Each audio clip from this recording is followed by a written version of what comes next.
அடியன் சிங்காரவடிவேல், கோவை மாவட்டம் ராமநாதபுரத்தை அடுத்த நஞ்சலவரம் பகுதியை சார்ந்தவன்.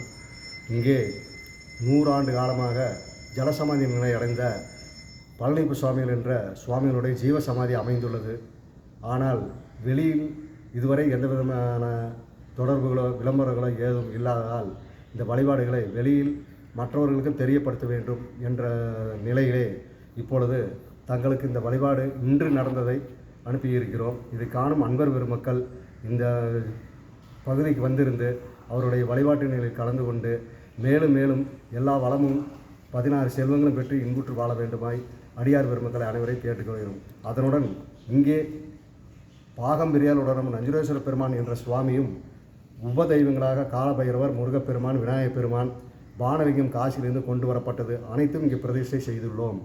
தொடர்ந்து இங்கே வழிபாடுகள் மிக சிறப்பாக நடந்து கொண்டே இருக்கிறது. மாத வழிபாடு, ஆண்டு வழிபாடு, குருபூஜை வழிபாடு, சித்ரா பௌர்ணமி வழிபாடு, சிவராத்திரி வழிபாடுகள் என்று தொடர்ந்த வண்ணம் நடந்து கொண்டு இருக்கிறது. அடியார் பெருமக்கள் அனைவரும் வந்திருந்து ஐயாவினுடைய திருவர்களும் குருவர்களும் பெற்று செல்ல வேண்டுமாய் கேட்டுக்கொள்கிறோம். ஐயா அவர்கள் ஜலசமாதியானவர். ஜலசமாதியான நிலையிலே இங்கே கொண்டு வந்து ஜலசமாதி செய்திருக்கிறார்கள். மேலே தலவிருட்சமாக ஆலமரம் உள்ளதால் கீழே அவருடைய திருமேனியை பிரதிஷ்டை செய்துள்ளோம். அவருக்கே அபிடயங்கள் அனைத்தும் நடைபெற்று கொண்டிருக்கிறது.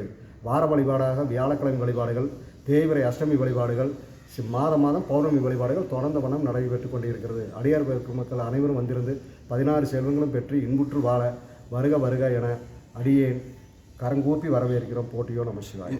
இந்த ஜீவசமாதி கோயம்புத்தூரில் எங்கெங்கேயா இருக்குது? அது நஞ்சுராவரம் பகுதி. நஞ்சுராவரம் போத்தனூருக்கும் நடுவில்.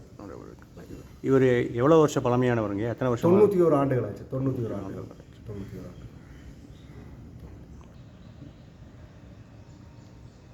சிவாய நம. இவ்விடத்திலே தியான பீடமாக அமைந்துள்ள இடம், அமைதியான சூழலில் அமைக்கப்பட்டது. வரக்கூடிய அன்பர் பெருமக்கள் அனைவரும் இங்கே வந்திருந்து ஒரு 5 நிமிடம் தியானம் செய்தாலே உணர்வுபூர்வமாக அவருடைய அருளாற்றலை பெற முடியும். பெற்ற பின் அதற்கு பிறகு தாங்களே இங்கே வர வேண்டும் என்ற எண்ணத்தை தோற்றுவிக்கக்கூடியதாக அமைந்துள்ள ஒரு இடம். இதுவரை விளம்பரங்கள் எதுவும் இல்லாததால் மக்கள் யாரும் வருவதற்கான இல்லை. வெளியூர் அன்பர் பெருமக்களே வந்து இந்த அளவுக்கு கும்பாபிஷேகம்லாம் பண்ணி இப்போ சமீப காலமாக தான் வழிபாடுகளை சிறப்பாக கொண்டு போயிட்டுருக்கிறோம். அதற்கு அடியார் பெருமக்கள் அனைவரும் வந்திருந்து இன்னும் மேலும் மேலும் சிறப்படைய வேண்டுமாய் கேட்டுக்கொள்கிறோம். அனைவரையும் வருக வருக என வரவேற்கிறோம்.